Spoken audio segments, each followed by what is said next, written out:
بنیاد اللہ کی رضا اور اطاعت پر رکھی گئی۔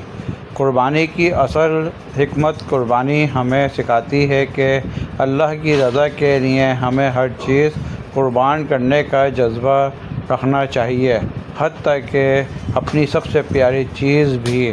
حضرت ابراہیم علیہ السلام امتحان، یہ سنت ہمیں اللہ کے جلیل القدر نبی حضرت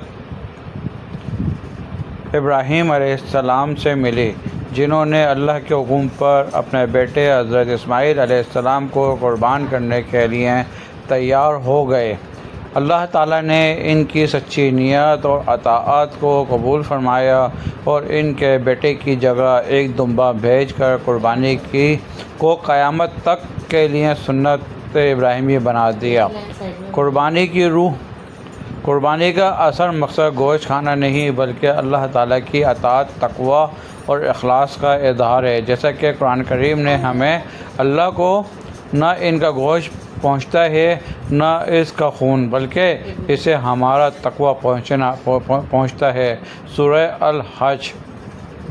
آج ہم کے دور میں کیوں کرتے ہیں، اور یہ ہمیں یاد دلاتا ہے کہ ہمیں اپنی زندگی میں اللہ کے احکامات پر کس حد تک عمل کرتے ہیں، اور ہمیں حضرت ابراہیم علیہ السلام کی طرح اللہ کی رضا کے لیے کچھ بھی قربان کرنے کے لیے ہمیں تیار رہنا چاہیے اور جذبہ رکھنا چاہیے۔ میری اس ویڈیو کو دیکھیں۔ قربانی کی تاریخ اور پس منظر، حضرت ابراہیم علیہ السلام کا واقعہ، قربانی کی حکمت اور مقصد، ہمارے لیے آج کے دور میں اس کی اہمیت۔ اگر آپ کو یہ ویڈیو معلوماتی، روحانی اور متاثر کن لگی ہے تو